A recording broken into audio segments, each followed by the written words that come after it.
नमस्कार दोस्तों, भारत एक सोच देख रहे हैं आप दोस्तों। लोकसभा चुनाव का शंखनाद हो गया है। जी हां, आधिकारिक घोषणा होने जा रही है और कल के बाद से तस्वीर पूरी बदल जाएगी, क्योंकि अब चुनाव आयोग जो है वो लोकसभा की तारीखों का ऐलान करने जा रहा है। कब चुनाव हो सकते हैं, कितने चरण में चुनाव हो सकते हैं, किस पार्टी की कितनी तैयारी है, इस पर हम बातचीत करने जा रहे हैं। और कल का दिन बहुत अहम है, क्योंकि कल 3 बजे चुनाव आयोग की तरफ से प्रेस कॉन्फ्रेंस की जाएगी और हर एक चरण का डिटेल दिया जाएगा कि किस तारीख को किस जगह पर उत्तर प्रदेश, राजस्थान, मध्य प्रदेश, तमाम राज्य जो हैं यहां यहां कब कब चुनाव होने जा रहे हैं, किस चरण में आपके यहां चुनाव होगा यह देखना होगा। लेकिन अंदाजा लग गया है कि 7 से 8 चरणों में मतदान हो सकता है, चुनाव हो सकता है, यानी कि 7 से 8 चरणों में पूरा चुनाव हो जाएगा। इसके साथ ही साथ कई ऐसे राज्य हैं जहां पर विधानसभा चुनाव भी होना है। इसी पर हम बातचीत करने जा रहे हैं। तो एक दिन का समय है और अब ऑफिशियल अनाउंसमेंट होना बाकी है।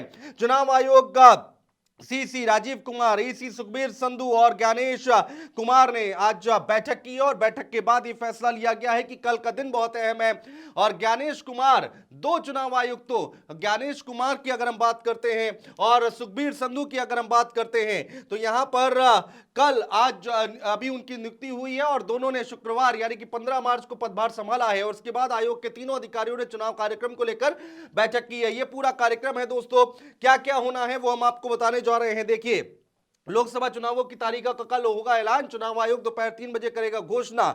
जी हां, 2014 और 2019 में क्या शेड्यूल था उससे आपको अंदाजा लग जाएगा कि 2024 में क्या शेड्यूल रहने वाला है, किस तरह से चुनाव कराएगा चुनाव आयोग, ये हम आपको बताने जा रहे हैं। 2019 की अगर हम बात करते हैं, देखिए पहले चुनाव की तारीखों के ऐलान और वोटिंग के बीच करीब 40 से 50 दिन का अंतर होता है, यानी कि 40 से 50 दिन का अंतर होगा। और उसके बाद 2019 की अगर हम बात करते हैं तो 2019 लोकसभा चुनाव 11 अप्रैल से 19 मई के बीच 7 चरणों में हुए थे।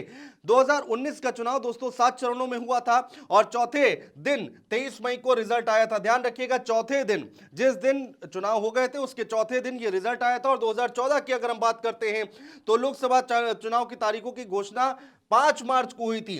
2019 में 11 अप्रैल से 19 मई तक हुआ था और 2014 की बात करें तो 5 मार्च को इसकी घोषणा की गई थी और 7 अप्रैल से 12 मई तक 9 चरणों में मतदान हुए थे। तो 2019 में 7 चरणों में मतदान हुए थे और 2014 की अगर हम बात करते हैं तो 9 चरणों में मतदान हुए थे दोस्तों। और इस बार भी 16 मई को आए थे, यानी कि चौथे दिन आए थे। तो इस बार भी जैसे ही इलेक्शन खत्म होगा उसके चौथे दिन रिजल्ट आएगा।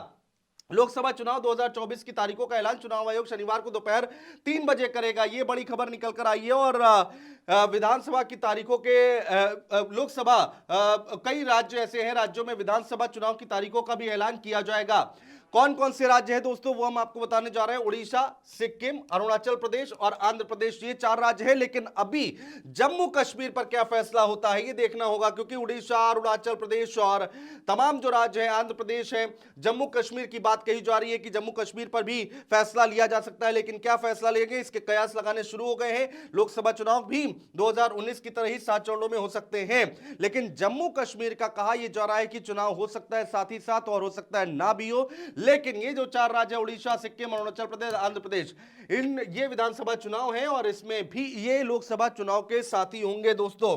तो ये बड़ी बात कही गई है। तो अब इंतजार है बस कल के दिन का। कल बहुत सारी तस्वीर साफ हो जाएगी कि किस दिन किस चरण में कहां पर चुनाव होने जा रहे हैं। कहा यह जा रहा है कि 7 से 8 चरणों में मतदान होगा, क्योंकि पिछले चुनाव अगर हम देखें तो 2019 का चुनाव दोस्तों 7 चरणों में हुआ था और 2014 की अगर हम बात करते हैं तो ये चुनाव 9 चरणों में हुआ था। तो ऐसे ही कहा जा रहा है कि 7 से 8 चरणों में चुनाव हो सकते हैं। किस पार्टी की कितनी तैयारी है दोस्तों ये हम आपको बताने जा रहे हैं। कि यहां पर उत्तर प्रदेश की बात करें तो समाजवादी पार्टी अपनी तैयारी कर रही है, प्रत्याशियों की लिस्ट लगातार जारी कर चुकी है। भारतीय जनता पार्टी की 2 लिस्टें सामने आ गई, लेकिन उत्तर प्रदेश की बहुत सारी ऐसी सीटें जहां पर पेच फंसा हुआ है। उम्मीदवार कहां कैसे उतारे जाए, किसका टिकट काटना है, किसका नहीं काटना है, इस उहापों में उलझी हुई है भारतीय जनता पार्टी। बीएसपी लगातार एक एक करके अपने प्रत्याशी उतार रही है और मुस्लिम और दलित वोट बैंक के साथ आगे बढ़ती दिखाई दे रही है। लेकिन अगर हम बात करें कल के दिन का, बहुत अहम है, क्योंकि कल ऑफिशियली अनाउंसमेंट होने जा रहा है, शंखनाद होने जा रहा है